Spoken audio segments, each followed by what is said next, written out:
What's up, everybody? So, today we're going to be shedding our usual demure tone because we're going to be talking about some people in the industry that have forgotten that our relationship is purely transactional. Let's get right into it. First on the docket is the monetization director at Ubisoft, Stevy Chassard. Chassard made headlines recently with his eyebrow-raising comments about Ubisoft and the criticisms they've been facing. Ubisoft's recent flops have not gone unnoticed by the community, and Chassard's response to this criticism deflected the criticism and blaming the community for the company's problems. Am I so out of touch?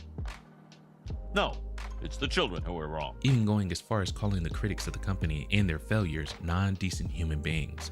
We'll spend a bit more time really digging into this one. Next up, we've got a significant brand move from 343 Industries. They've rebranded themselves as Halo Studios and announced a major switch from their proprietary game engine to Unreal Engine 5. This switch is a big deal because not only does it aim to attract more talent that already have a working knowledge of the widely used Unreal Engine, but it also promises faster turnaround on games and a potential upgrade in visuals. We'll break down what that means for the future of the Halo series. And finally, we have an absolute David and Goliath story in our hands. A Nintendo Switch modder refusing to back down is taking on Nintendo. Allegedly, this modder has been selling pirated games and devices with pirated games on them, which we can all agree isn't great. But aside from that, it's clear he has the support of a lot of the gaming community. That's what we're talking about today, with a little more sprinkled throughout. And I'm joined by the brightest minds on YouTube to give their expert analysis. Welcome to the Casual Consumer live stream.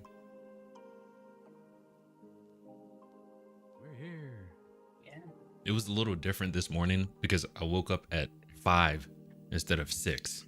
Oh, good Lord. Yeah. But Wow. so 5 is the gold standard because I was able to get everything done. There you go. Oh, okay.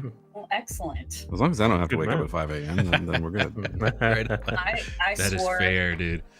I swore after the army there would be no more 4:30 or 5 a.m. wake ups ever again. So It's like even if I want to get stuff done, that's the only time I can, just because the rest of the day is like family or if Yeah, I'm at work or absolutely. whatever, you know what I mean? Mm. So if I wake up after that, it's done. Whatever I had before then, it's not getting done. It's just yeah, rolling into, honeydews and family time and stuff like that. So absolutely. Mhm. I'm the one with insomnia, so I'm like, oh, it's midnight. It's time to do things. That too. Yeah. Yeah. That is- So that's how yeah, it that's goes. that's how I do it. That's one of the ways I refer to myself as a functional insomniac, because the number of times I've had to focus and just get work done with like very little sleep, because Mhm. my brain hates me. Whenever I hit the pillow, it's like, hey, let's think about all these things. Everything that you didn't think about through the day, we're going to think about right now. My You're head, going to take it. exactly. My head hits a pillow and suddenly I have a memory from like 1984, and I'm like, That's wait, what just hilarious. happened? And then it'll go into like 1984. it'll go into like 17 movies, and then I've written a novel, and then I'm thinking about a nightmare I had when I was 7. Oh, man. And then the video games start popping in my head, and I'm just like, oh Lord. Yeah, that's me trying to go to sleep. I literally have to exhaust myself and then lay down. Mhm. I get so many ideas at that time, which really pisses me off. It's like, I can't do anything about these Yeah. right now. Like, what do you want? I'm asking my brain, like, what do you want from me right now? All I I can do is know. just sit here and think about them and then not sleep and not do Yep. anything. It's the worst. Yeah. And then That's and then like I'm hell always for like, me. and then I'm always like, don't write it down. Don't try to get up, because then you'll be up. Yeah. And you'll remember it in the morning. And then in the morning, I'm like, what No. was it? Exactly. No. Can't even That's why remember they that I always was say- supposed to remember. Yeah. You should always go to bed with a notepad and pen next to you. So when you think of something, There get you up, go. write it Yeah. down. That's- Yeah. I It's- do. I've never done I, it. But I do, but I try not to get up, because Yeah. then if I get up, I'm like, Right on. I do the voice recorder shortcut on my phone if I have There you something go. that I want to just real quick say or get my thoughts out. Yeah. that's Right what on. I should do. yeah, The moment I say 2 words, my wife is like, "What's going on? Why are you talking? Who are you talking to?" She's the lightest sleeper in the world. It drives me nuts. I have that. But I keep problem. notepads. I keep notepads literally everywhere, Yeah. just in case. I Right. got some in my car. I've got some every place that I work, any place that I like yeah, set my ass down for 5 minutes. I've got a notepad there, I know. just in on. case. This is my casual consumer notebook, that when we're talking about stuff or watching things, Ooh. I write things down in here. Right I have on. a couple of those. Yeah. But That's dope. You gotta have it. I have the light sleeper problem too. I married the light sleeper, and I was playing. You know, They're the worst. My PlayStation is in my room because we're in a small place right now, and also I don't want my kids sneaking onto my PlayStation. So right on. I was on voice chat, and then I'm like, okay, I gotta go. Everybody's going to sleep. You know, I'll talk to you guys later. Well, I didn't get off right away, and so I get the get off, and I'm like, okay.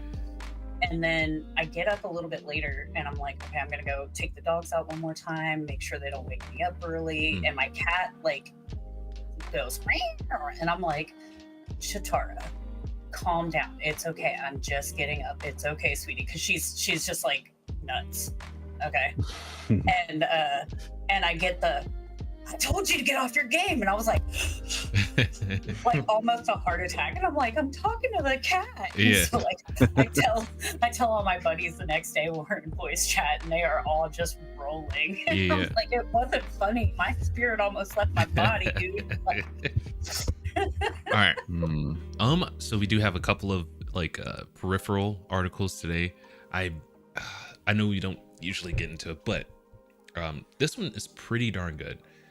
So we got Outcat Games. It's I want to say it's like a little publisher, if I'm not mistaken, if I'm reading it right. But they are talking about how they want to usurp established titles, and I think Nas, this is going to be right up your alley, just because indie boss over here. yes. Right? The indie man. Yes.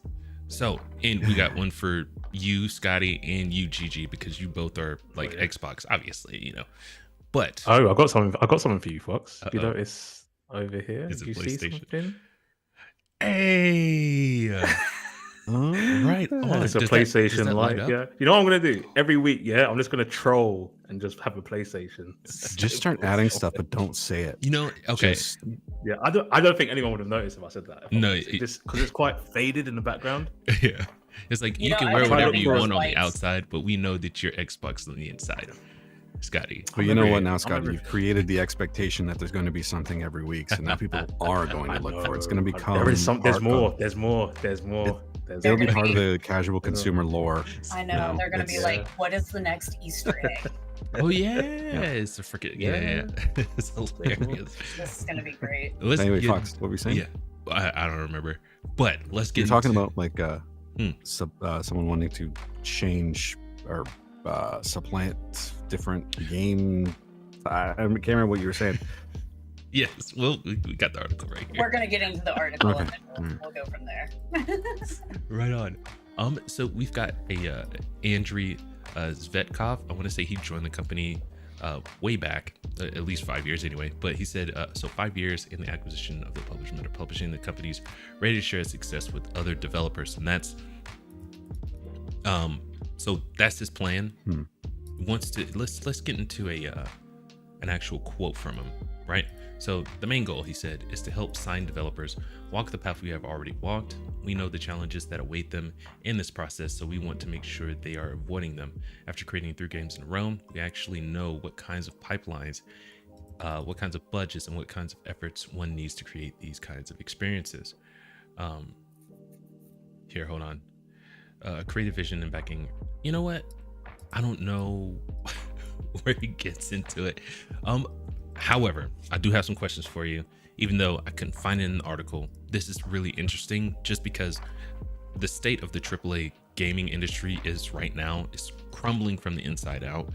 So what is it a positive that the smaller like indie titles, indie publishers, indie game makers, that they kind of usurp these AAA gaming studios, these established titles they're kind of squandering all of their goodwill right now.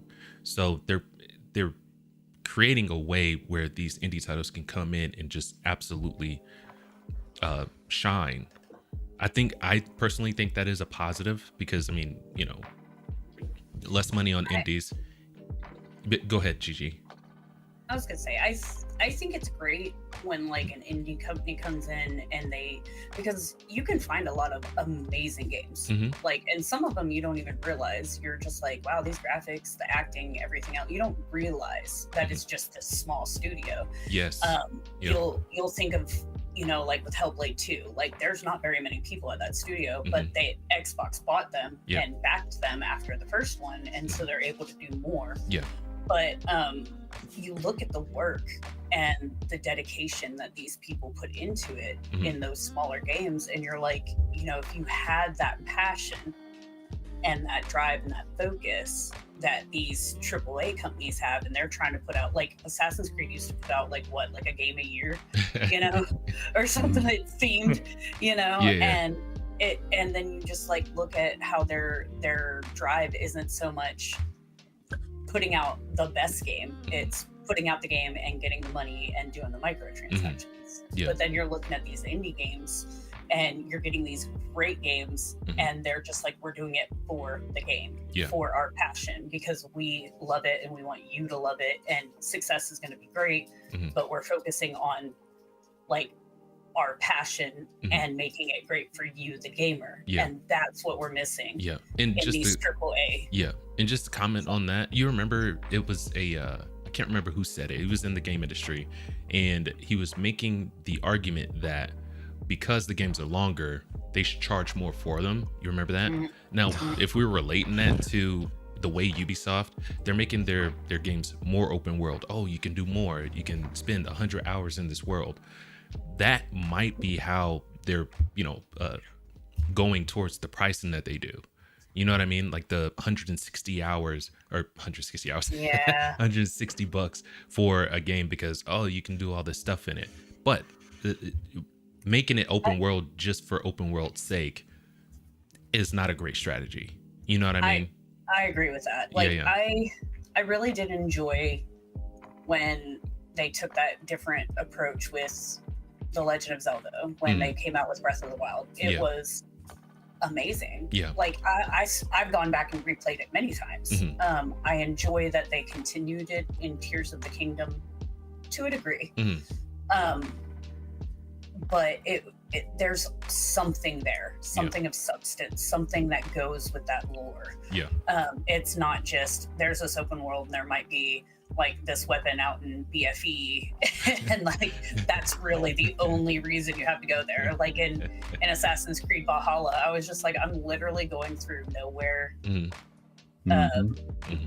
nowhere at all to find Thor's hammer, and there's nothing along the way, and it was cool when I got the hammer, but it was an annoying process. I'm just like, I literally just went through like 45 minutes of nothing just to get this hammer. And that that's a bit much to me. That sounds very boring.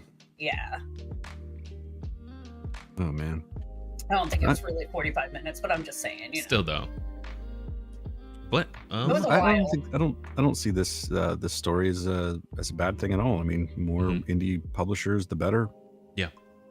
There's already a bunch out there. There's already a bunch of well-established and reputable ones, and ones that publish really, really good games. First one that comes to mind for me is Devolver Digital.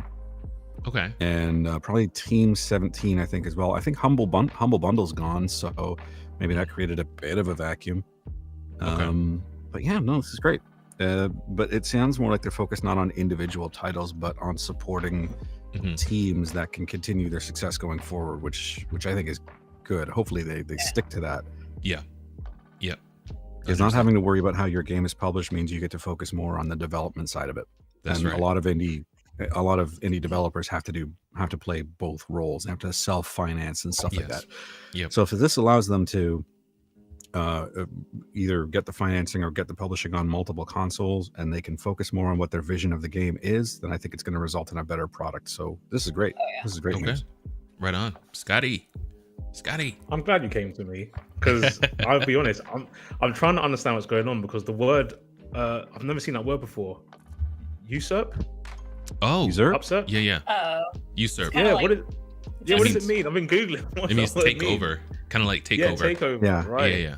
Take the place power. Yeah, right. they fight back. Threw me off. I was like, oh no, what does that mean? Right on. So what do you think about these indie titles trying to usurp or take the place of these established titles? You know what I mean?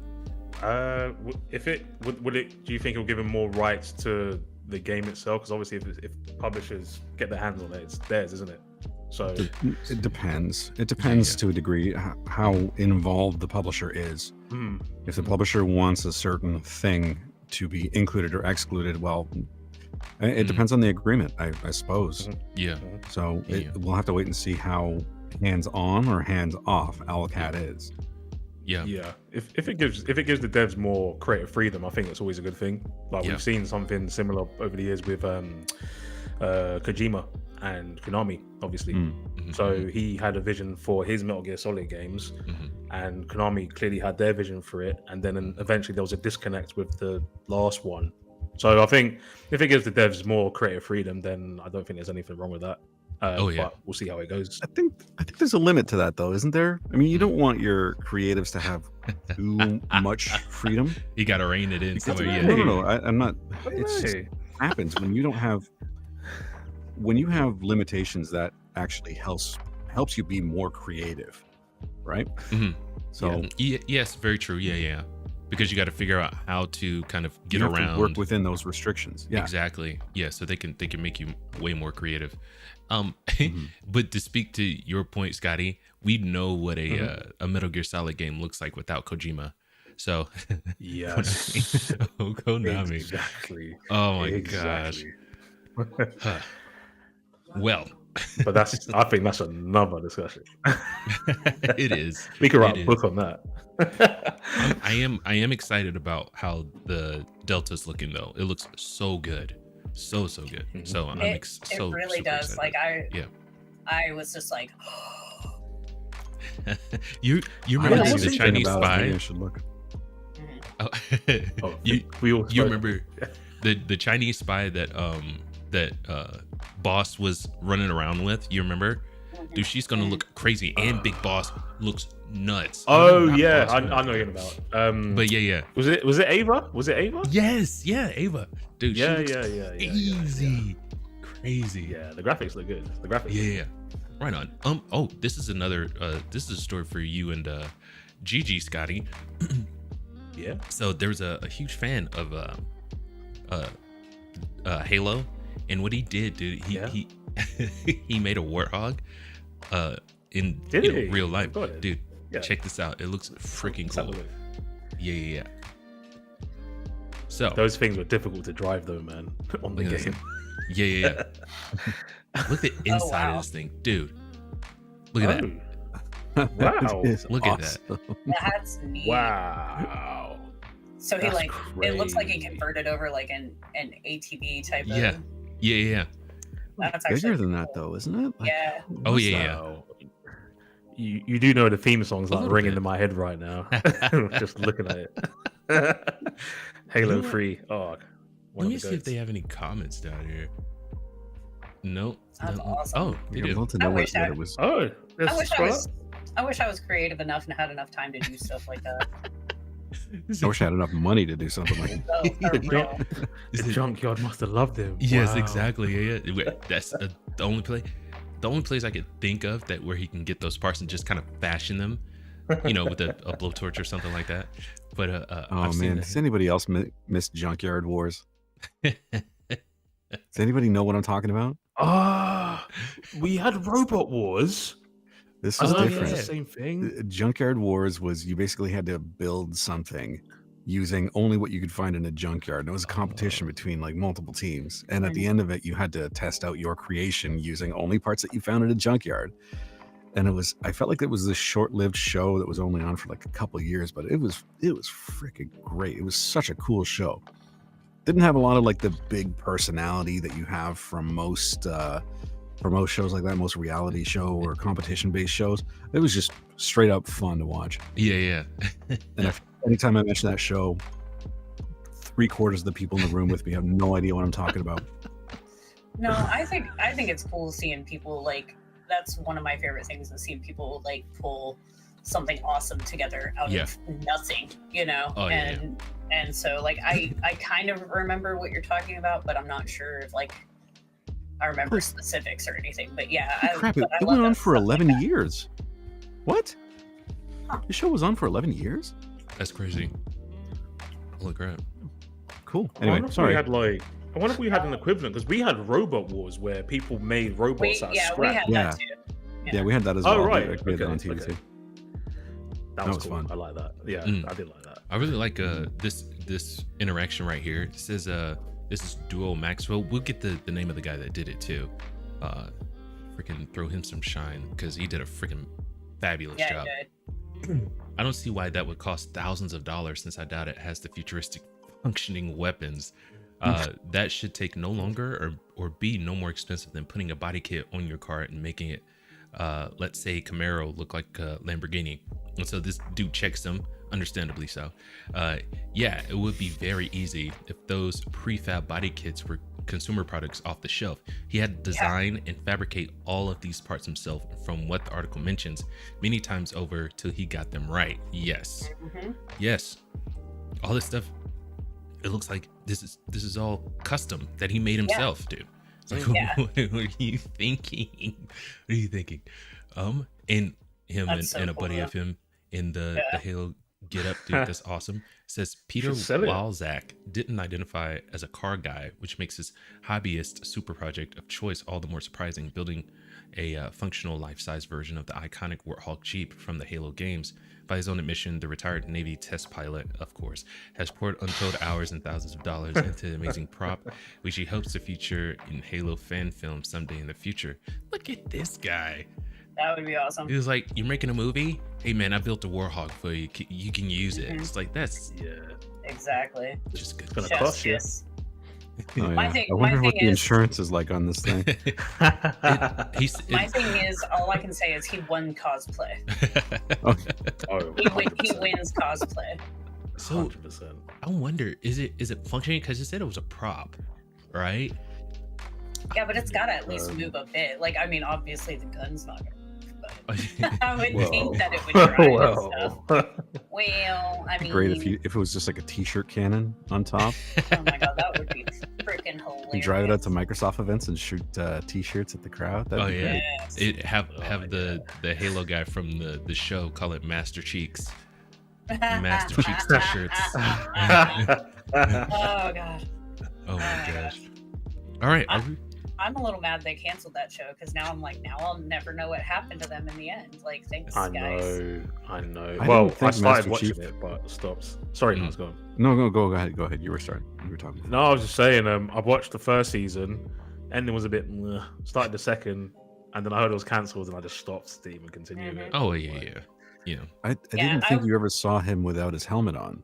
You don't in the games, and he like agrees that like there was like a I love think scene that's what that took they- it away from me. I think. that they were like, it shouldn't have As soon as he happened, went- and then like I was we're like, moving. nah. Yeah, mm-hmm. It's like Okay. Sorry, you go ahead. I took it as like creative liberties based on it, like I do Ugh. with everything. So like I'm always like this movie is not going to be like the book. This is going to be different. Like I always go into it as whatever it is as a standalone. God, but So you I'm able to enjoy it a little bit better. you're kind but, of giving like, them an out though.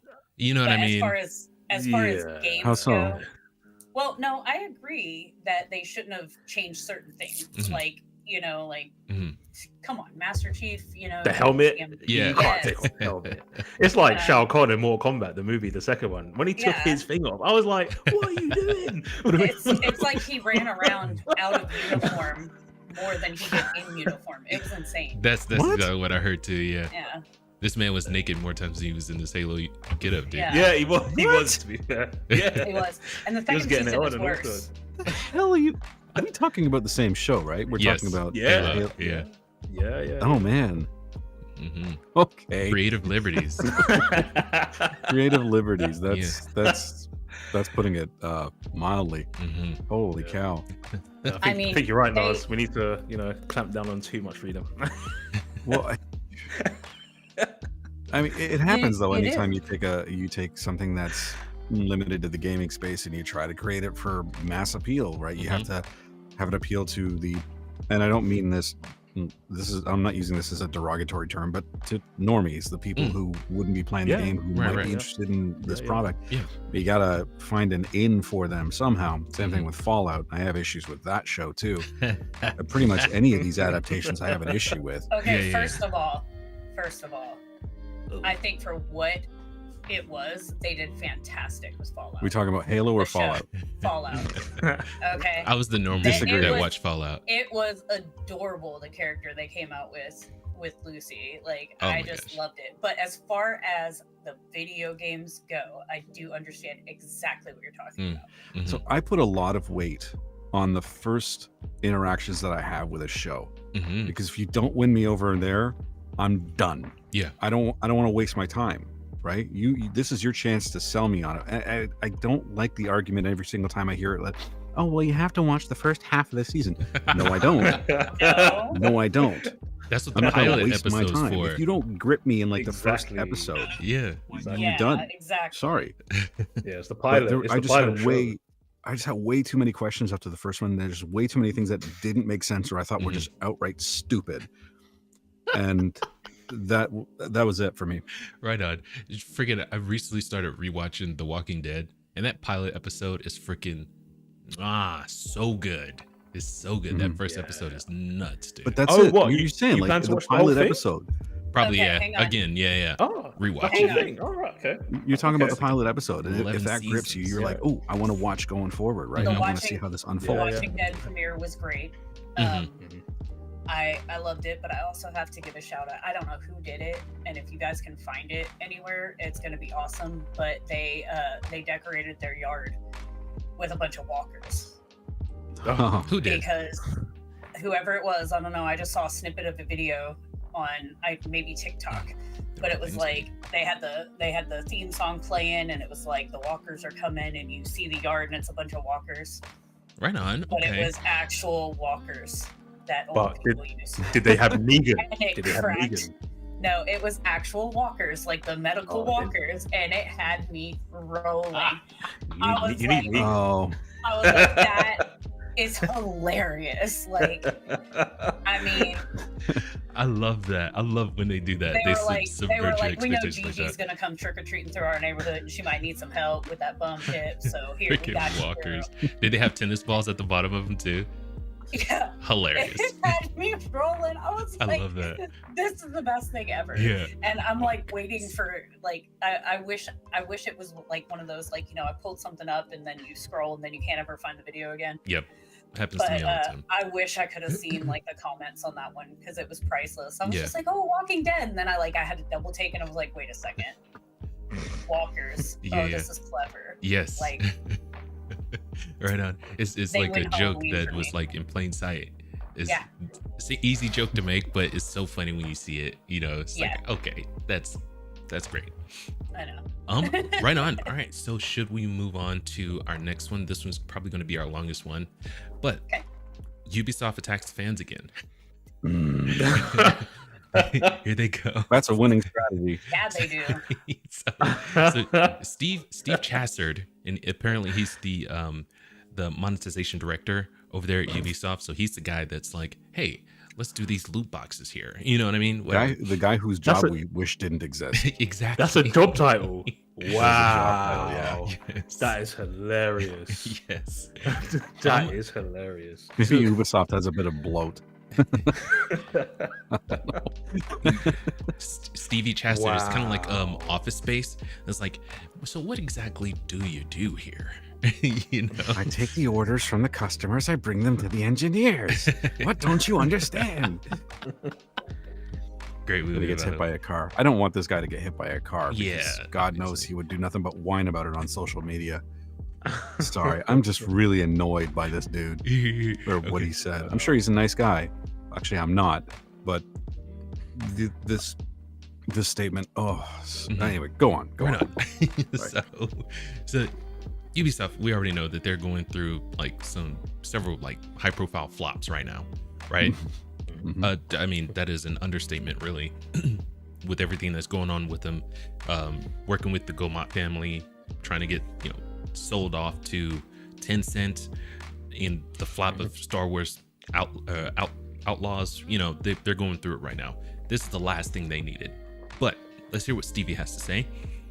This is Ubisoft monetization director says celebrations around Assassin's Creed Shadows Studios' recent troubles are revolting.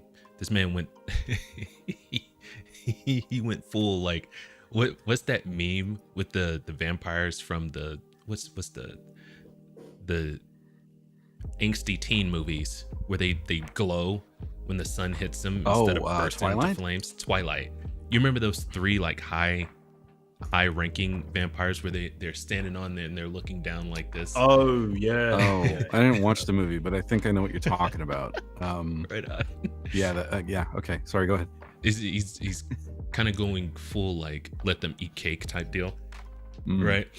Marie Antoinette. Yeah. But we know how that worked out for her. Exactly. Yeah. It wasn't great. Right. She lost her It was head. a very uplifting experience. They lifted her head. Right. Oh. Claims any industry peer doing the same is a non-human being. Oh, in fairness, what did you say? A non-something. He didn't say non-human. No, he said non-decent. Right. So, in the opinion of Ubisoft, we went through that already. Chassard, who has served in his current position since first joining the studio in September 2022, offered his condemnation of his audience and industry peers in a now deleted post originally shared to his personal LinkedIn page on October 1st, taking issue with the widespread cheering that poured out in response to Ubisoft leaders' recent confirmations that Star Wars Outlaws had sold terribly. Assassin's Creed Shadows was being delayed, and that the company as a whole would be undergoing an internal operations audit, Chassard declared. Early post on social media, but I am today. We're not gonna read it in its entirety. Then, not unless you guys, should we read it in its entirety? It'll be fine. All right. Okay. Honestly, when they announced that they were going to make the next Star Wars game, there was so much outcry from fans. So they really should have been paying attention to what the fans were saying and asking for, and what they didn't like and what they didn't want. That is before they started Star Wars. They're obviously not interested in what you and I have to say about their operations. they don't care. It's just ridiculous. Like, the fans literally said, this is not what we want. This is not the publisher we want. And instead of taking time to like pay attention to what the fans wanted and also engage fans over the process of developing it and getting them interested in trying to gain their trust, they didn't. And that's why it, I had a friend be like, "Oh, I'm gonna buy this right away. Are you guys?" And I was like, "No, not at all." So we're gonna read not in its entirety, but we're gonna read a good bit of this real quick. So This is coming from his LinkedIn page. The gaming industry is rough at the moment. We all know it, but seeing how gamers react on social media, and he has gamers in quotes like the people who are criticizing, Ubisoft aren't the ones buying their games. I mean, obviously, no one bought Ubisoft, or not Ubisoft, but Star Wars Outlaws, or we wouldn't be having this conversation in the first place, right? But react on social media is wishing ill fate to companies and people alike is sad, and not only towards Ubisoft. Even though it is always the vocal minority, it was a vocal minority that bought the game, that expressed themselves. The vocal minority. On social This media. is so deflecting, isn't it? He's just deflecting it. Yes. Yeah. This is such a weenie response to everything. I was hurt. It reminds me of a boy that got dumped and then tried to go back and say that he did the dumping. kind of. Yeah. Fair analogy. And so he says, "I was hurt, and ashamed to be a part of this community." Then see your way out, man. There's the door. You don't like it? Get the out of here. This is where he gets into the holier than thou language. So here. What is even more revolting is coming on LinkedIn, seeing the same comments from people within the industry. On top of exposing yourself as clearly non-decent human being, you're affecting thousands of employees that are already impacted by all the hate despite doing their best to deliver incredible experiences. So, well, they failed. Stevie, this isn't a charity. This isn't a charity. Our relationship is purely, utterly transactional, sir. So if you're mad that people are dogging your game out, make a better game. And Yeah, I love like, how find out why they're mad yes, and listen, and maybe listen to do a them. survey. Yeah, there's something. There's something. Like back in Okay, the day when they would be like, "You got time to watch a quick video, real quick, in the mall?" Fill out a survey. I remember there's that. something very important in the game development process, and I don't know if Mr. Stevie here is aware of it, but it's called customer feedback. You fool. Customer feedback doesn't fit in greed. Oh, I mean, so the thing well, is, I mean, it could.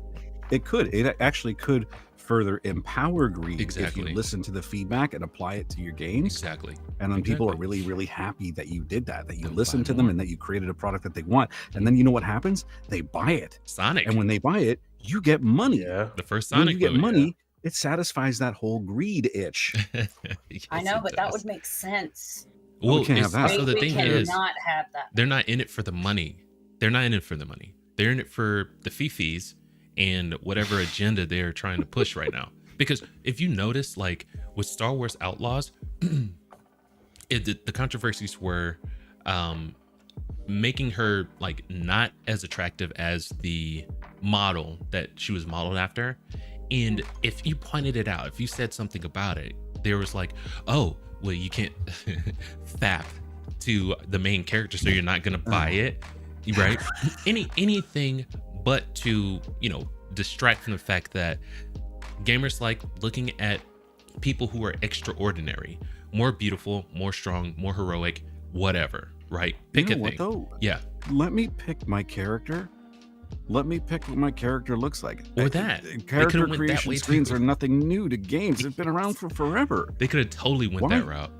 Yeah, like why are you pigeonholing me into? I mean, and the thing is, yeah, okay, well, let's suppose you say, well, but the character's voice only belongs to this one character. I'm like, well, no, that can't be it, because look at Mass Effect. Mhm. You could still create a custom Yep. character, and the voice matches up. Yeah. You got 2 voice actors there. Yeah. Why not do that? Well, again, It's also a space game. It's also sort of open world-ish. Why not do that? it's not about No, that would be too much of a good idea. It's not about giving gamers what they want, giving them choices. It's about pushing their agenda. And Ubisoft is big for this. This is one of the reasons why we have, you know, out of all the characters they could have used for Shadows, they picked the freaking like black dude. It's like Yeah, yeah. it's like, why I- would I you do don't- that? And we know this is for pandering reasons. They're not interested in giving customers what they want. They're interested in trying to shove down your throat what they think you should want. You know what I mean? There is Yes. a little bit of speculation, and I don't know. I don't know if I'm not saying this is true. This is just something that I've heard that those decisions were forced on Ubisoft to devalue the stock so that they can be bought up by Tencent. That would also make sense. Oh, so a conspiracy theory. That- It is a conspiracy theory, but just because it's a conspiracy theory doesn't Doesn't mean it's mean it's wrong. not right, right. right. Yeah, It's just something I'm like they definitely went the aware right of way as about well that with one. all of this. yeah, Yeah. for sure. Yeah. Right on. Yeah, I mean, looking at the article, and this is what's quite frustrating.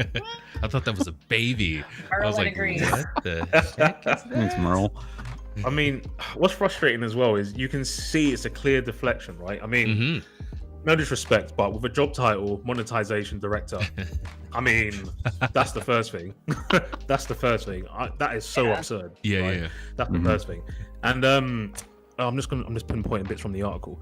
On top of exposing yourself as a clearly non-decent human being, why are you deflecting it back to the fans who Yeah. want to buy your games? Mm-hmm. Is it to give your staff reassurances that it's not our decisions that's causing this problem, it's the fans not buying the games? They're just criticizing it, they're critiquing it, hilarious. and it's harming us.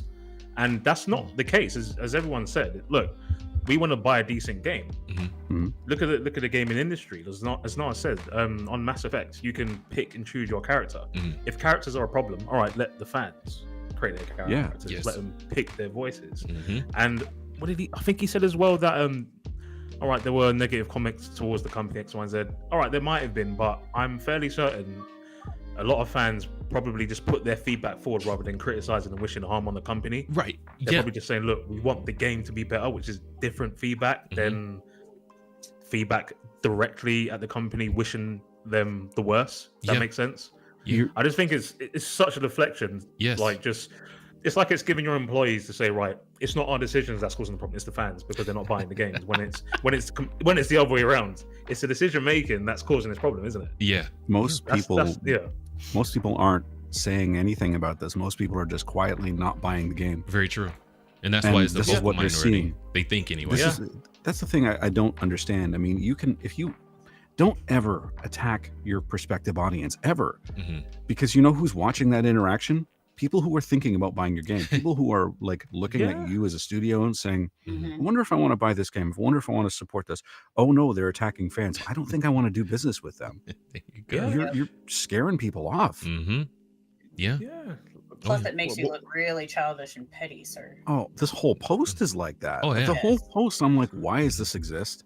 Yeah. Why did you do this, Stevie? He got his feelings, sir, What and the he hell thought were you everyone should thinking? know about it. I love how up here he's talking about, I rarely post on social media. I know. I Nobody cares. bet. What? I bet you I mean, don't. just look at that job title. I'm sorry, that I can't believe that. Monetization. Like that says it all. That speaks volumes.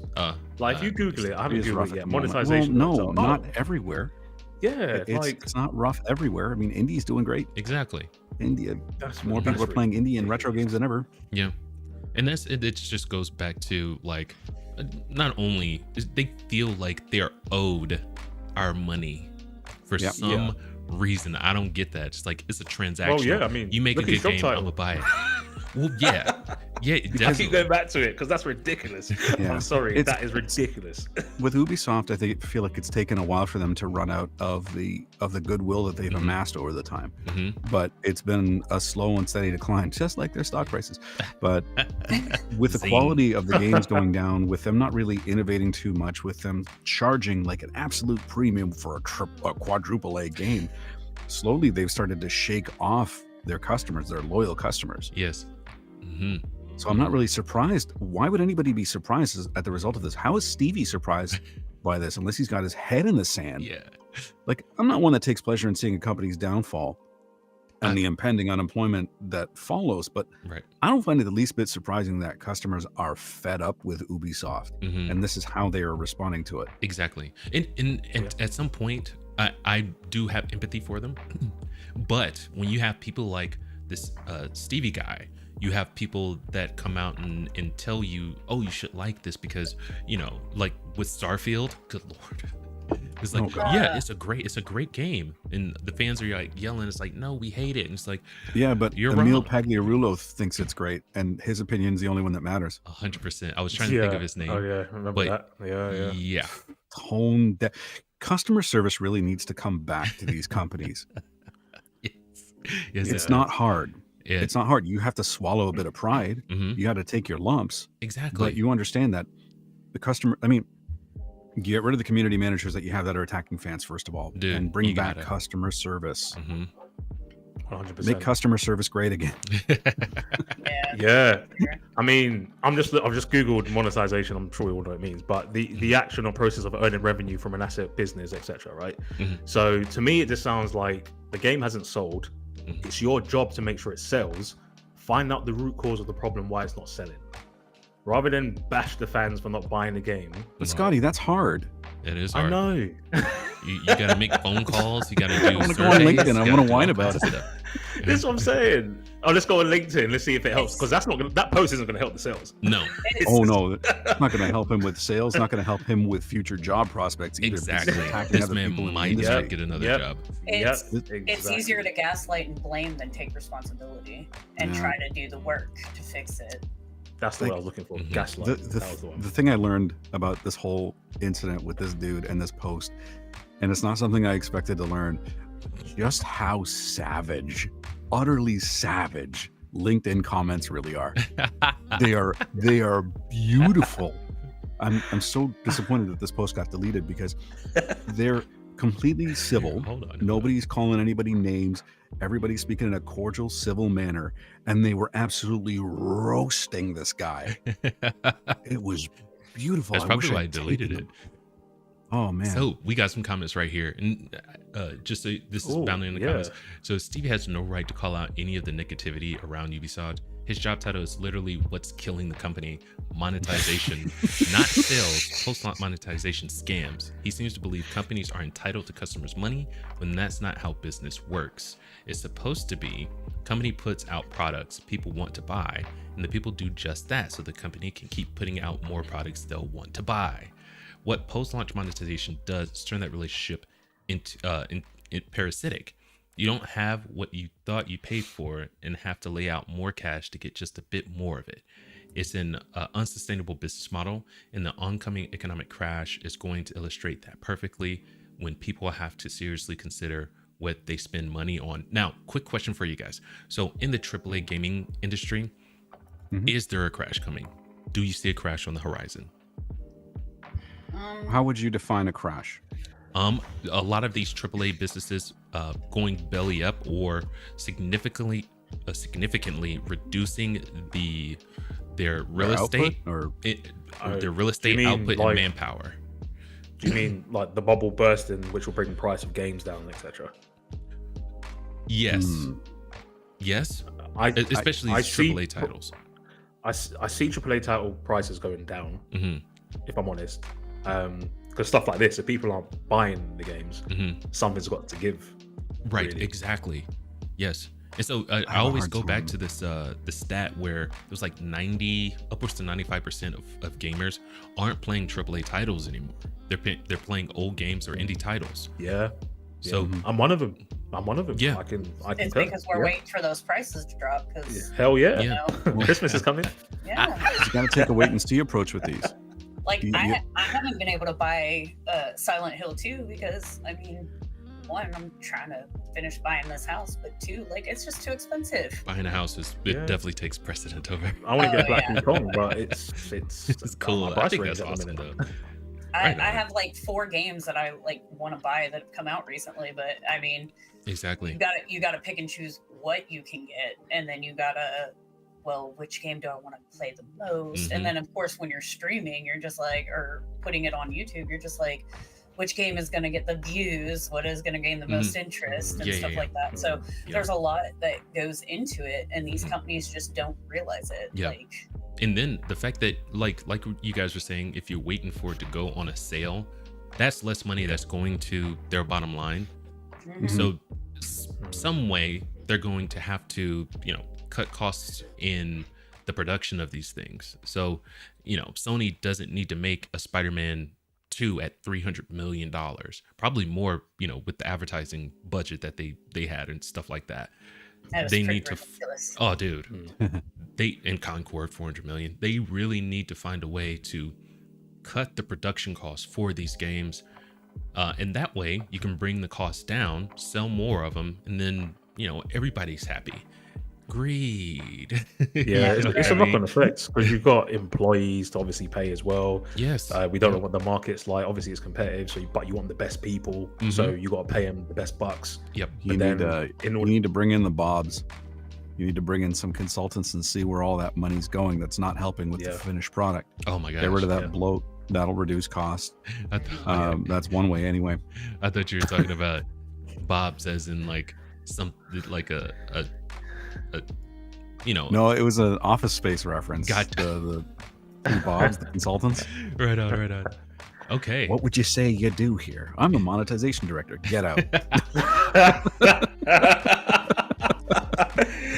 I can just see it now. What do you do here? What do you do here? Have you seen my stapler? That's fantastic. Oh my god. Okay. Oh, that's funny. Any last ones? Here. Yeah, I got a last one. That needs to be clipped. Yeah, we are. That is getting clipped. So what do you think Ubisoft can do right now to get back the lost customers? I mean, you did mention it. Number 1, get rid of douchebag. Yeah, right here. Stevy Chassard. Stevie. Number 2, you need to do like an internal review of everybody. And also maybe I don't know, talk to the fans. Yeah, talk to the ones who are going to buy your games. Well, hang on. Check and see out what's going to happen. Gigi, I have a question for you. No, do you mean talk no to them? Talk to them as in engage a dialogue, or talk at them? Oh, Because it seems like sometimes they don't understand the difference. Right. Well, of course I don't. They But like to I tell say you what I how meant. you're supposed to feel about their games. But go ahead. Sorry, Gigi. Right on. No, I was just saying I say what I meant. Like, talk to. It's a relationship, guys. It might be a transactional relationship, but it's a relationship. And if you're not taking care of the people you're in a relationship with, they leave. So maybe you need to try to woo them back a little bit by actually listening and giving them what they want, and they will give you what you want. Right on. Just think about what Ubisoft would, I mean, because I'm firmly out of their camp. I don't have any interest in any of their new and upcoming products and haven't for a while. Yeah. What it would take for me to be a little bit interested in coming back, I need accountability. Yes. I need for them to admit that this is what they've been doing is wrong and it's not working, and we're going to make some serious changes. We're going to keep you informed of the process. We're going to keep you involved, and we're going to listen to you, and we're going to make the games that you want. We're going to reduce our monetization strategies. I know that's not happening, but we're going to get back to making games with passion that people want to play, not just trying to squeeze every little damn cent out of everybody. Yeah, because that's where it's at right now. And maybe innovate a little bit. Yeah. Right. All right. Let's move on to the future of Halo 343.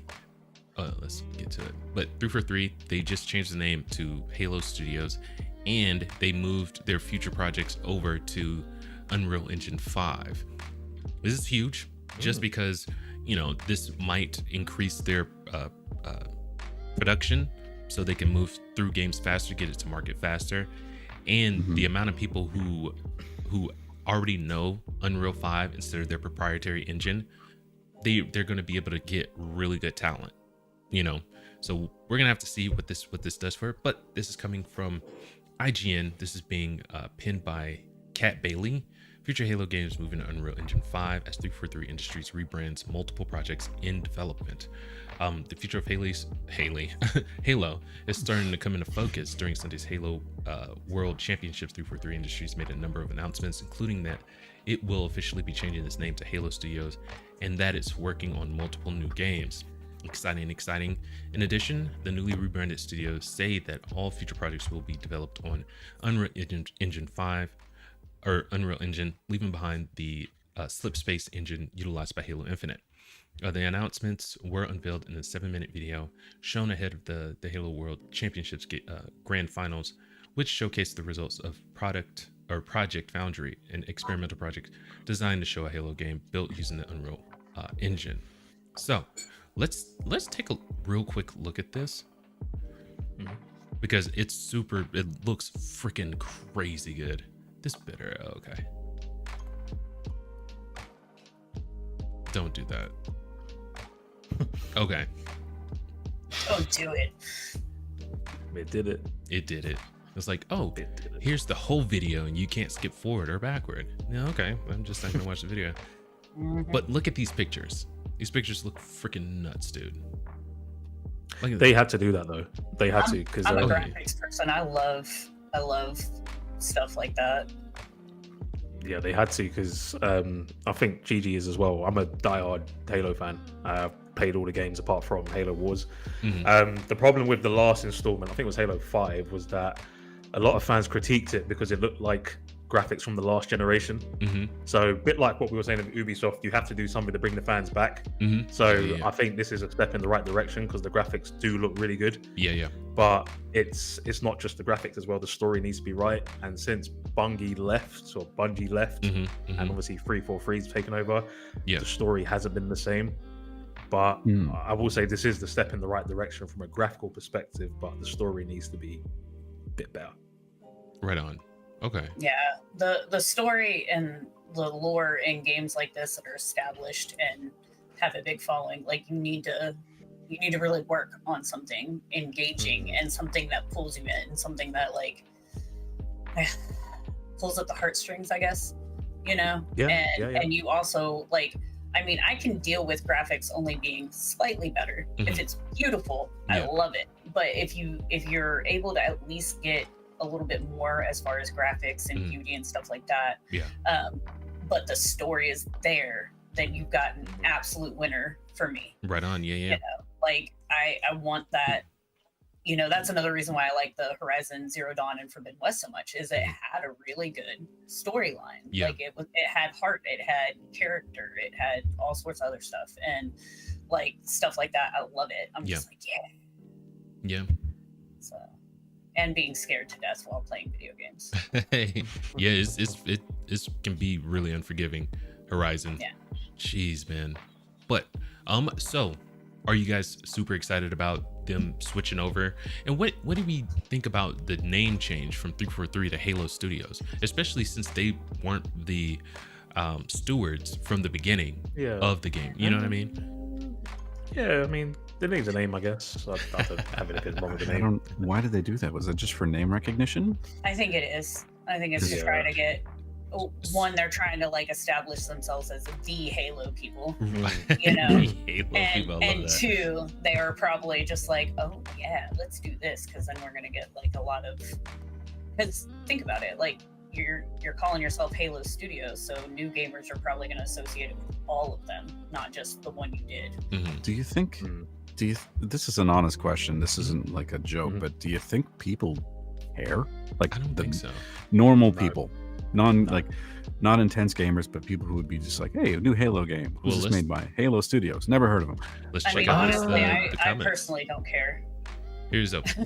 I know I'm in the minority here when I say this. I thought Halo Infinite was great. I love the slip space engine, and how light and textures looked on Master Chief. The campaign was awesome, just as good as 4, but not as focused. The multiplayer was the icing on the cake. I ended up playing that more than Infinite Halo wasn't 2. bad, but I wouldn't go that far. No, do you know what it is? Because Halo 2 and 3 was so great. Obviously, I set a bar. It's like the Marvel movies, right? Yeah. Infinity War sets a bar, and if it's not on that level, it's deemed Right on. like Halo 4 and 5. I thought was a bit mid. Like Halo 4 was a bit new series, new trilogy, get all that. But I don't know, it just didn't have that 1, 2, and 3 vibe from the original Halo. Right on, man. That's my opinion. It says this guy, he comments on the switch to Unreal Engine. I don't know. I'm worried about Unreal Engine 5. Yes, the engine looks good, but as a person who works with the engine and plays games with it, it's not the end all be all engine. It has its drawbacks for one performance. I think it's for one performance. Anyway, let's dig a little deeper, okay? That's and don't get me wrong, I'm not gonna discount what this guy says. He says, you know, he's obviously a fan, and you know, he's making his voice known. No, it's good to get another opinion, I know what you mean. Right on. So it says smart move on many levels. 343 was cursed. The last engine took years to develop, and though the game itself is great, it took longer than it should have to make a constant stream of content reality. That's true. Going to UAE 5. How? I'm assuming their turnaround. I wish he would have went more into it, but it says going to UAE 5. Yeah. I think curse just meaning that every Halo they put out just hasn't been as good as the others. Right I think. on. But it's, if it was Bungie's original IP, it's always gonna be difficult to follow, you know. So because they created it. I don't know. Outside of the changes to the name, there's also been changes at leadership in Halo Studios. Well, 343 and Halo Studios now, because Bonnie Ross is gone, and they also lost like 95 people, some of which were from the development staff at the beginning of 2023. They were also having issues with delays for Halo Infinite, but that may be because of the slip space engine. I don't know. Oh yeah, I remember that. And like on the S, they couldn't get the split screen. That they were having so much trouble with that. Oh Yeah, on their own console. That's not great. So I don't know. I wonder. I mean, for this, if I were a Halo fan, which I'm not really, I just haven't played the games. So right on. I wouldn't feel terribly confident about the next product that comes out, just because just for the same reason that I wouldn't be confident in buying the first generation of a new car. Yeah. I want to wait till the bugs get worked out. I want to see what it's like when it's stable, when it's when it's stable, when it has some reviews behind it from people that I trust, not just like IGN and whatever.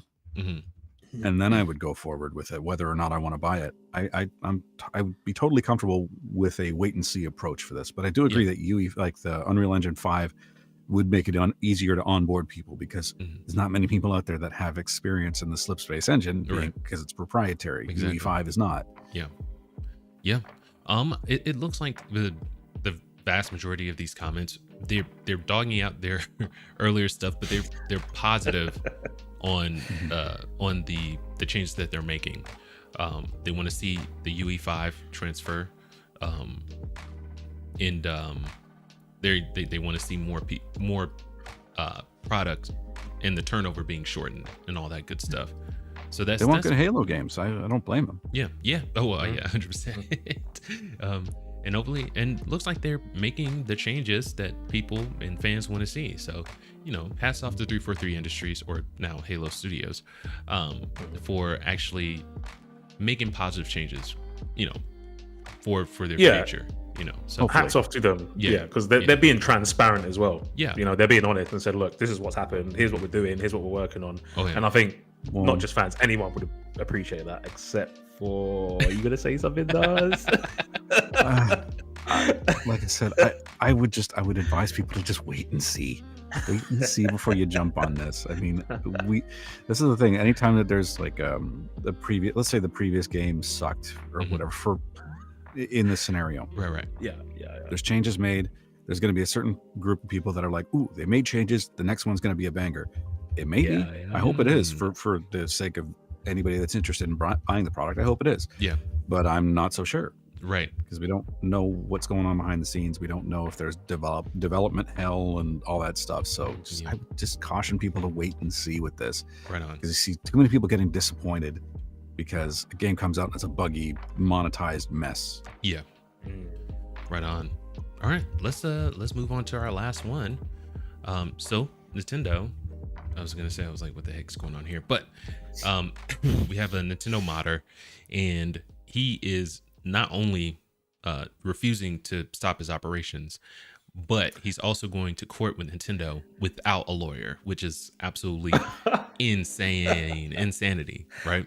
Wow. Now, as it gets down into the article, it sounds like that he might be selling pirated games in devices with pirated games on them. So obviously, we see how well this worked out before, because someone just got, I don't remember his name, but in the last 2 years, someone just got released from prison, and they still owe, like, what is it, like 10 million? Something like a 12 or 14 million. Yeah, and I mean, he was just everyday Joe basically selling like modded DSs. And so, I mean, I just want to know what state of delusion you're living in if this is the case. Now, if you're modding it for your own home use, get out of here, Nintendo. This is mine. I'm doing it here. I'm not selling it to anybody. I'm not doing anything else. I just happen to have some talent, and I decided to throw in some more stuff. That's one thing. But if I'm like, oh, hey, look, I found out how to do infinite lives and do this and do that, and I'm gonna start selling it everywhere, then I'm stupid. I wonder if this guy's just hoping to win on a technicality. Without a lawyer, how's he going to find the technicality? Not everybody's good at their job. This is true. Yeah, that's true. Maybe he thinks he's got one. Maybe he thinks he's like, oh, they think it's me that's running it, but it's in the name of Modded Hardware Inc. or whatever. There we go. Okay. They can't get me. Like, I don't know. Nice. That's awesome. Let's get into it real quick, because you might be on something nice. Nintendo Switch modder who refused to shut down now takes to court against Nintendo without a lawyer. This is again by IGN. This is coming from Ryan Dinsdale. The alleged Nintendo Switch modder who refused to shut down their business despite a warning from Mario maker Nintendo now appears to be taking the Titan on in court without a lawyer. As reported by Torrent Freak, Ryan Daly, the alleged owner of modding company Modded Hardware, has denied any wrongdoing in court, even that he owns and operates the business at all. So he's like, I don't even operate this business. So I'll take you to court. Nintendo filed a lawsuit against Modded Hardware in July, alleging it not only offers the hardware and firmware to create and play pirated games, but also provides customers with copies of pirated Nintendo games. Crazy. So I kind of got to retract that. Not just this line, not devices with them on there. But Daly mostly responded to the lawsuit claims by saying denied, and otherwise claimed he lacked sufficient information to either admit or deny the allegations. His defense includes fair use, invalid copyrights, a lack of standing, fraudulent inducement, an arbitration clause, failure to state a claim, and unjust enrichment. Yo, this is why you get a lawyer, bud. Yeah, no kidding, dude. Because what was the you guys ever seen that the movie Law Abiding Citizen? Yes. Is it Jamie Foxx? Yes. And Yeah. Yeah. I've got that. And you remember when he's going through it, and he was like, there have been a lot of people that thought they were smart enough to take me to court. This one I think is when he doesn't have the, because like in the movie, he has so much time to go through the law. He basically became a lawyer himself, and I don't think this Ryan Daly guy has that. Yes. Yeah. Oh, nice. Nos, I have movies. Well, to be fair, that's the only one that I've seen. So you have a movie. That's fair. So okay, what do you think his arguments are for defending himself in court against Nintendo? Do you think this is going to work? No. Okay, fair use. There, it can be kind of broad. Well, But that would be like me showing you guys the Dumbo picture I drew for my daughter for Christmas, and then being like, oh, you can't do that. Right. No, I can. It's fair use. It's not an exact copy. It's not this. It's not that. It's my own art. Right. But I'm try to not sell it. selling it. Exactly. Yeah. That's where that rub You know what I comes in. mean? So, like I said, if he was modding this and playing it for his own use, even if he shared it on YouTube, it's fine because he's not selling it. Right. So. Right on. I mean, is it one person against an organization in court? Because that's just asking for trouble. Yeah, that's exactly what it seems like he's doing. Like, I'm going to go up against him. I have no lawyer. If you scroll up, I'm gonna win against Nintendo, even though nobody in history has before. I think the title just made me laugh. Like, he refused, as if to say, "No, I'm still doing this." And it's like, right, so it's not yours. You still want to do it. You want to go court about a lawyer, take on a whole organization, and you actually think you're going to win? If he does, get a lottery ticket the next day. Is it? Yeah, no kidding. Scotty, you brought up a great point. He was like, I refuse to stop, operations, but I don't own the operation. I don't own it. It's owned by this little rubber duck that I sold it to for $1. Dude, isn't that great? Oh, what was it? That was a Simpsons joke. That was a Simpsons reference. Yeah, because the nuclear power plant was owned by this little canary. It's okay. My business is owned by my cat, so good luck. It's freaking fantastic, dude. Horrible bosses. Great. So demanding. I don't know if this guy is just hoping that he's gonna at least win the court of public opinion, and that's somehow gonna manifest a win against Nintendo. They're gonna be like, "Oh, we don't like the bad press. We're gonna back off." That ain't happening. Yeah, I think that's what it is. He's counting on people's hate for Nintendo going after smaller creators like that. Being so trigger happy with their freaking lawsuits that he's public opinion. I think he wants to be on the side, and the negative press will just push him all the way through this. And I don't think that's before. No, it hasn't. Nintendo don't give a crap, dude. Yeah, I'm not big on Nintendo and their sue happy life. Right. Yeah. I don't necessarily agree with it, but I actually understand it. Mm-hmm. I might not agree with it, I might not like it, but I do get it. They have important IPs. Yeah. And they do need to protect them, It's understandable what they're doing, but it's kind of like, really, if you just ignore the little guy that's doing this and doing that, then it becomes more and more and more, and then it's a colony of ants that you can't get rid of. Right on. So that's kind of where Nintendo's coming from. Like, stop it before it becomes a problem. Yeah. They'll see it as a sale. If it's a sale, then is the guy selling these mods? I think so. It? Yeah. It says he not only offers the hardware firmware to create and play pirated games, but also provides customers with copies of pirated Nintendo games. Yeah. Okay, then yeah, he doesn't stand a chance. Yeah, they see it as a sell, so they will be like, well, say if their sales were down and the margin wasn't great, they will immediately point the finger. That's why. Yeah, and they might Well, not they be can. wrong. They Yeah. can. And that's probably going to be one of their arguments, I would think, is that they're going to say, we've lost money because of this guy and what he's doing. Mhm. And he's providing the means to allow that to continue and get worse for them over time. Mhm. I understand the temptation to look at this and be like, oh, this is a David and Goliath situation. I'm going to cheer for David, right? Yeah. But Yeah. and David did something very illegal.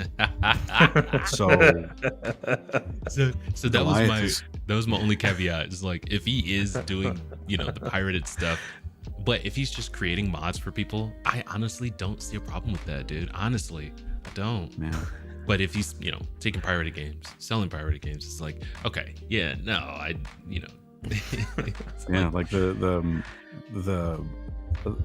the gamer in me wants to see the little guy beat and vanquish the big guy, but Mhm. realistically, should he? Exactly. What kind of precedent does this set if this is allowed to continue? That's a great Yeah, point. that's It's true. like not being able to protect your IPs from people who want to sell your games, pirate your. Well, let's take pirating off the table, right? But Mhm. anyone who wants to make a Mario-like game, or a Zelda-like game, something like that, and sell it, they would have no recourse if this is kind of allowed. If those laws around fair use kind of change, and I'm on the fence about that, just because I think creativity should be able to be explored, but these companies should be able to protect their IP also.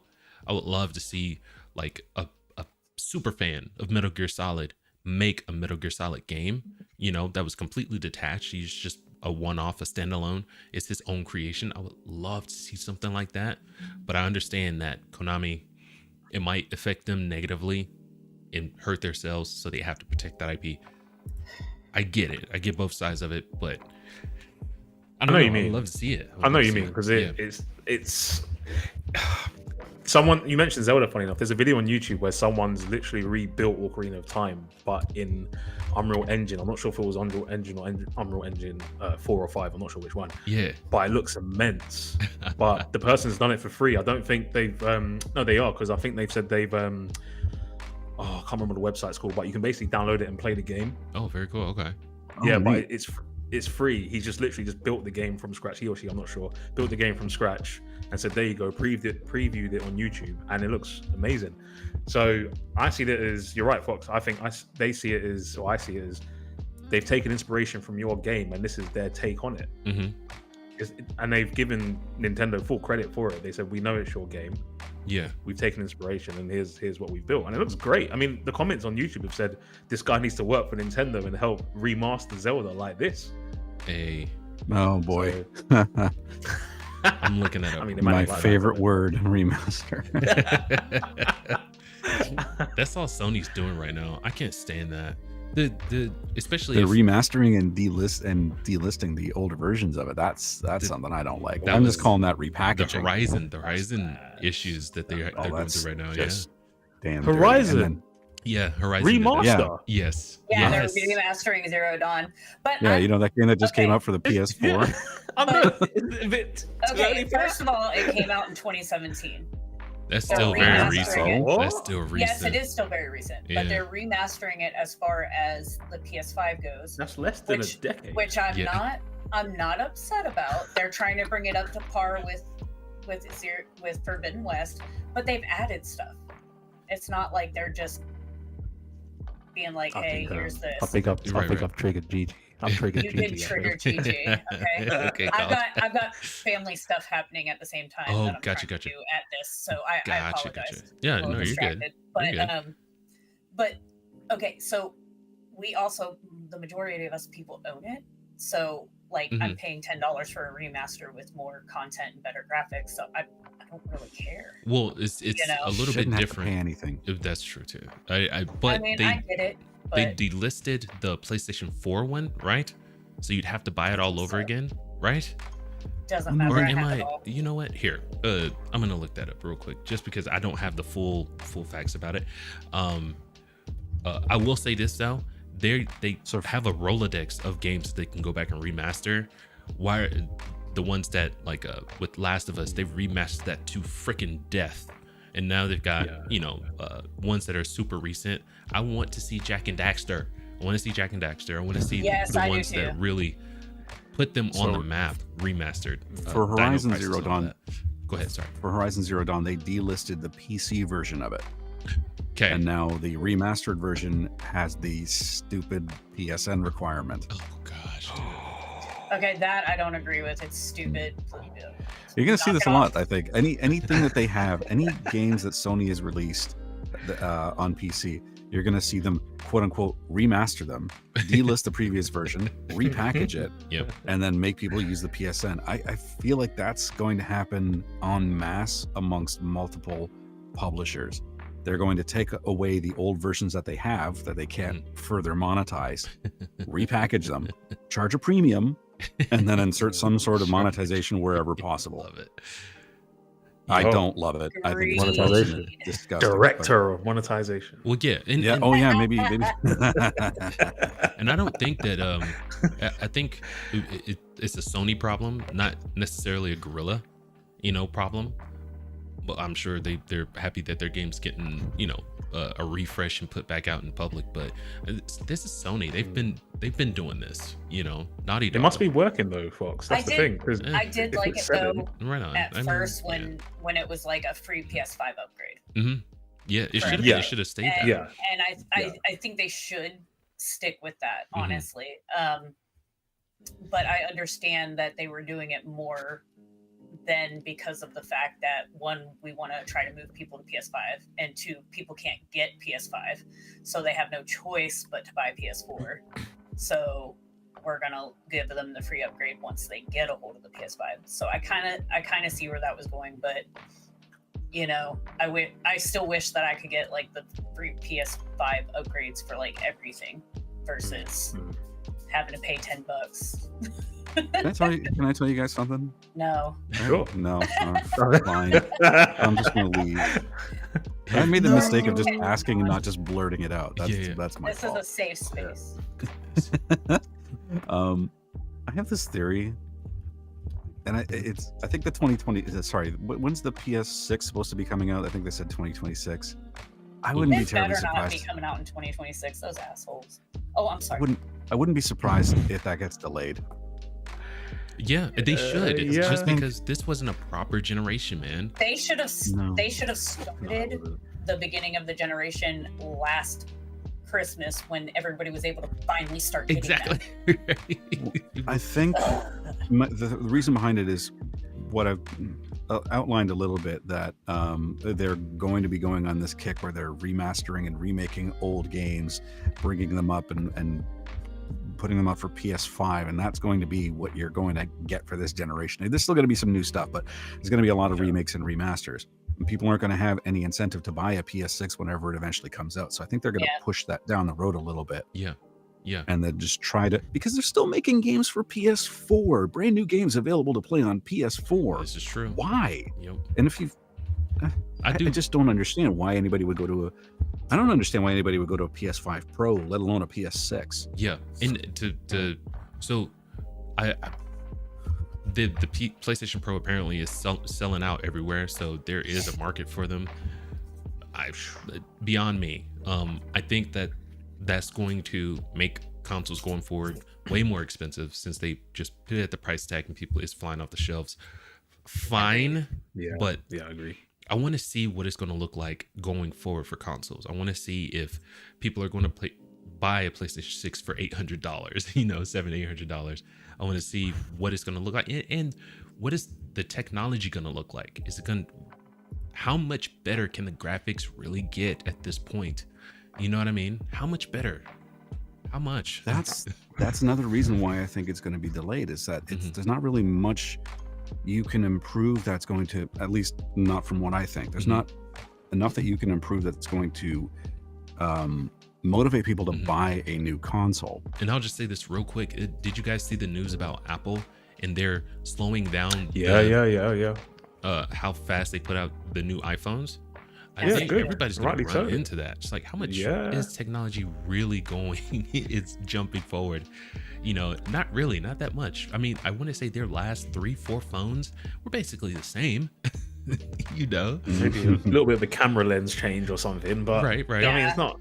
The It's not camera, worth it's it. like I'm getting 2 more megapixels. Check this out, bro. Yeah, and it's not a bad thing to take a break sometimes. I think some Yeah. of these organizations need to see that, but we don't know what happens behind closed doors with 100%, yeah. investors, with shareholders, Mhm. expectations. Mhm. Going back to Ubisoft again as well, it's like Assassin's Creed. It doesn't need to be every single year. Yes. Like Oh, even so like They just need to give that Oh, go on. franchise a Go on, rest, lads. dude.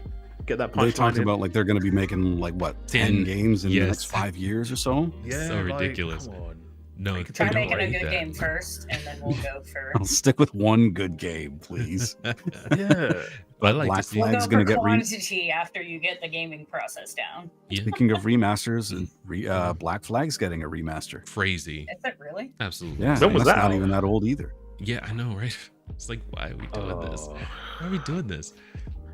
It's But, yeah. creatively They're going bankrupt. to- I feel like they're going to start targeting like the PS1, PS2 games. I think during that showcase, during the last State of Play, I think Legacy of Kain was Yes. remastered. Yeah, I'm getting that. But that But that looked awesome. I would love But to if see you want it. to play it on PC, you Mhm. gotta do that damn PSN thing. So what I would love is for them to get the treatment that the Resident Evil games have gotten. It's like, don't get me wrong, Yes. you dolled I know you dolled up the Yeah. the graphics, and it looks good, but it can look so much better. It's like, why aren't we going for the old PS1 games in a PS5 like Unreal Engine type look? Like, why aren't we doing that? I'm telling Why? you, 2 and 3 just looked utterly amazing. I was just like, It's like we can't have get to be- that. We like I fell in love with these games again, and it was Yeah. awesome. it's Yeah, they have to be ridiculous. reasonably priced too. At the same time, Yeah. Yeah. If you're playing it, you're asking to purchase a game that you've already seen. You already know how it ends. Like look at Oh, dude. Until Dawn. Mhm. Oh, That- yeah. Yeah. Oh, But yeah. again, that we one wasn't that watched old that. either. You know what I mean? No, it wasn't Oh that my old. gosh. But that's the thing. That game was great. And But yeah, it's a game that didn't, from what I understand, didn't really have any replayability. right. So no, why give that just a different remaster? stories. Yeah, I mean the only remasters I would accept Mhm. would be the games which had pixels, Yeah, and now you've got all these engines you could utilize to make it look 3D, 4D. That's the only game Like, yeah. like Tomb Raider, the Tomb Raider remasters. As long as they don't Exactly, get too crazy exactly. away from what the life of that is, the soul of the game is. You know what I mean? It's like yeah. That's I'm not trying to see Jack go on a relationship arc. I don't care about that. You know what I mean? I'm You don't- trying to see him, you but Fox. This is Yeah. 2024. We have to ship all of our characters. you gotta ship all again. It's like, come on, dude. No, stop it. No. Yeah. I just seen like Solid Snake as a different ethnicity and all sorts. Oh my. Oh, good. Mm-mm. Snake. Oh, absolutely Oh, not. See, no. that's Please what they don't get. You know what I mean? It's like when you just like, oh, what if Snake was black? Nobody cares. No one cares Don't if do he was it. black. Don't do it. Yeah, don't do it. It's like off topic. I saw somewhere that I think they said Michael B. Jordan was rumored to play Superman. Oh in my the God! movie. If they I do said that, it's no. done. I said no. It's done. No, What? leave it. Why? Leave it. Leave it. Because of people aren't able to identify with Superman if they haven't seen themselves as Superman. That's the only way you That's can a watch them movies. problem. Don't you know, I don't know. Nas? I see myself as Superman. I'm badass. Yeah, because here's the Like- thing, GG. You're able to relate to people's experiences and stories. Mm. Yeah. Not just the superficial level where, oh, that guy looks like me. Yeah. I like him because he looks like me. Yeah. Don't get me wrong. I'm not against inclusivity, but It's got to be organic.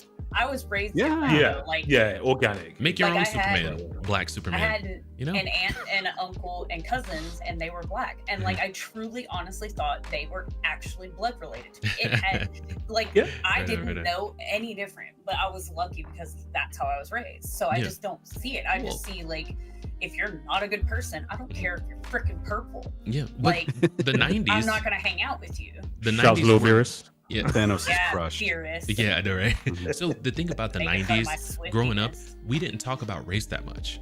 You know what I mean? Yeah. Oh, no. Once we Yeah, stopped we talking really about it, didn't. we were able to just see the character of a person and not the Mhm. color of their skin. I grew up Exactly. with my best friend growing up was white. We used to spend so much time over his house. His mom was my second mom. You know, until shoot, man, I can't even remember. Years later, all of a sudden, race relations are so much worse than they were back in the day. It's like, dude, you must be outside of your mind. Yeah. Outside of your mind. Just ridiculous. Blade isn't was it? one of my favorite action movies for a while. Heck Yeah. yeah. And Yeah, I'm yeah. not black, so Yeah. does that mean I Yeah, can't yeah, relate to him? Exactly. Exactly. Or I mean, Exactly. like, what the hell? You know what's funny? It's You know, silly. Marvel, Nick Fury. So Oh, yeah. the first time me seeing Nick Fury was obviously Samuel Jackson, right? Yeah, yeah, yeah. So I thought he was black. My dad told me no, in the comics he's actually white, and I was Mhm. like, really? yeah. First time I I ever didn't saw know Nick that. Fury. That's First like time I ever Green- saw Nick Green Fury was in that Lantern. arcade game with him and the Punisher. Oh, that was just sick. So with, I love with that. Saw Green Samuel L. Lantern, Jackson. the original Green Lantern was black. It wasn't Hal Jordan. Hal Jordan wasn't the actual original. Yeah, I heard Green that. Lantern. I Is heard that right? Yeah, I heard that. Mhm. Yeah, I heard Yeah. that. Yeah. I think there's some cartoons as well. And my Like, brother um, gets like- mad as hold hell on. when he's just like, "No, he wasn't white." And I'm just like, "Calm down, Sean." I think you're talking about the Marine. He was a Marine, John Stewart. Yes. Yes. Yeah. I don't think he was the first Green Lantern. I think he I was don't know the if he was the first. Pretty first sure one. he I don't know. wasn't. I'm And I pretty sure love- he was I the love first how, one on Earth. he Let me was look he it. was I want to say he was the first one in the Justice League as far as I know him from the Justice League, the show, the cartoon back in the day. And I love John Alan Stewart. Scott, the original character. Hmm.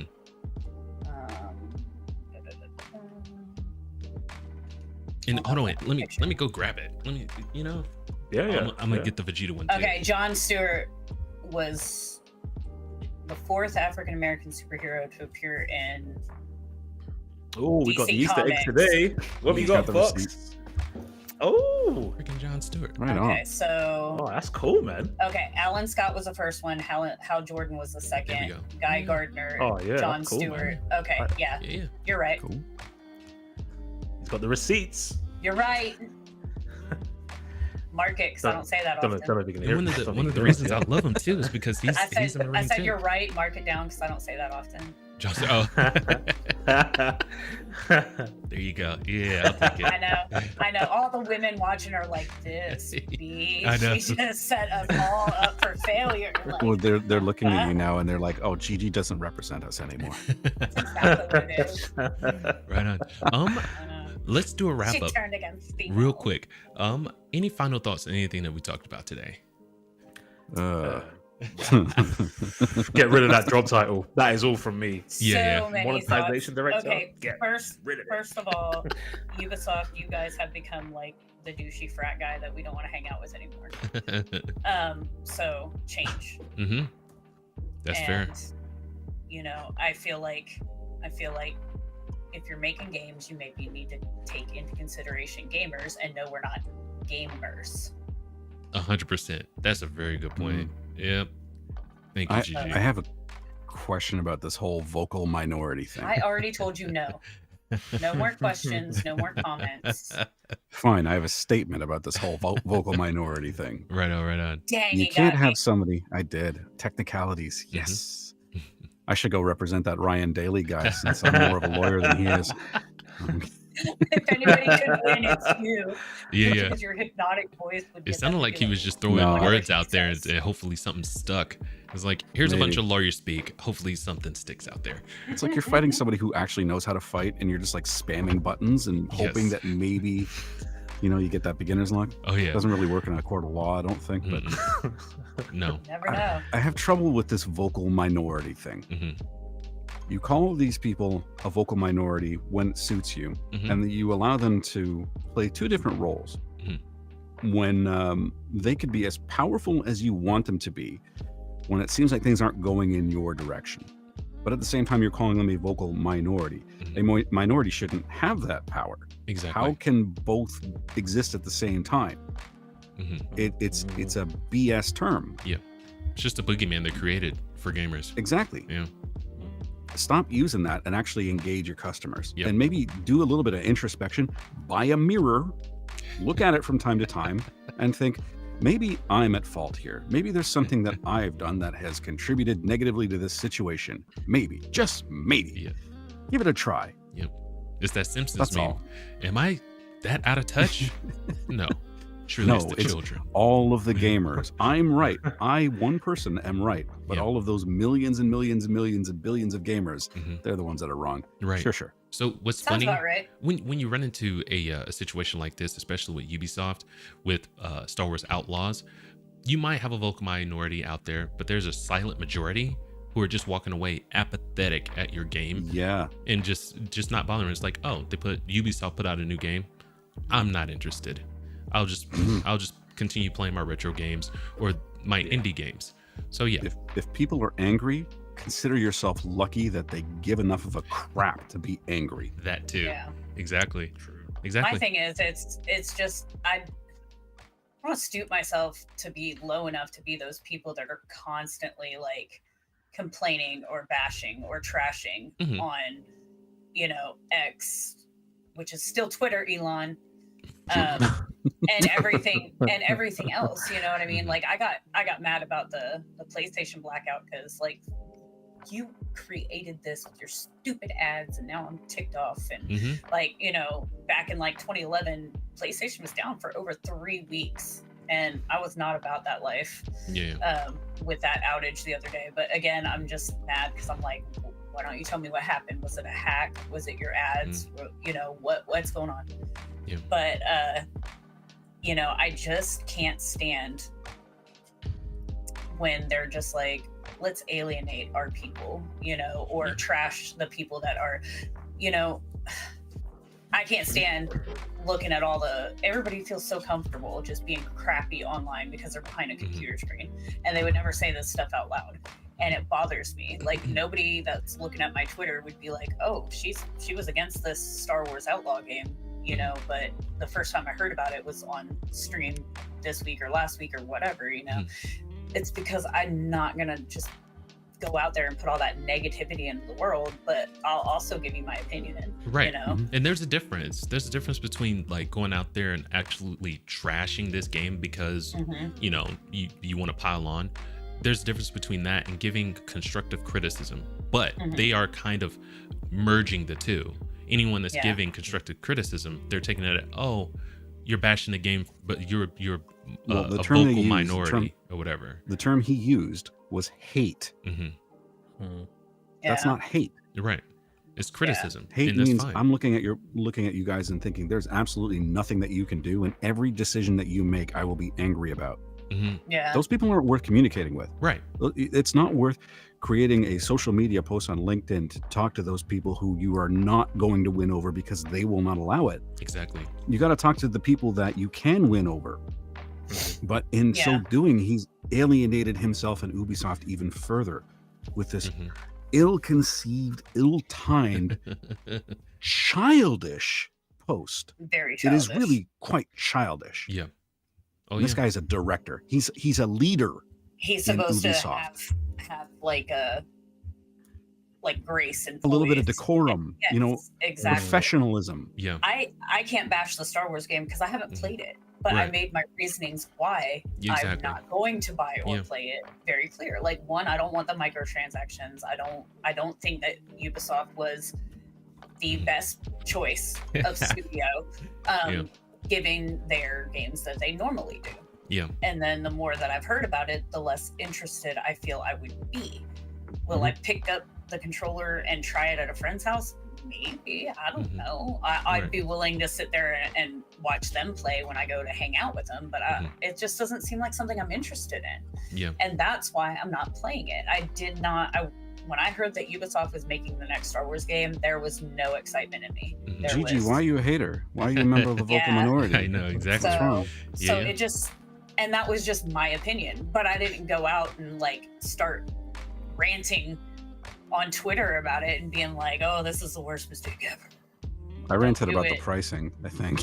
Well, I rant about the pricing of every game, so Yeah, the pricing is stupid.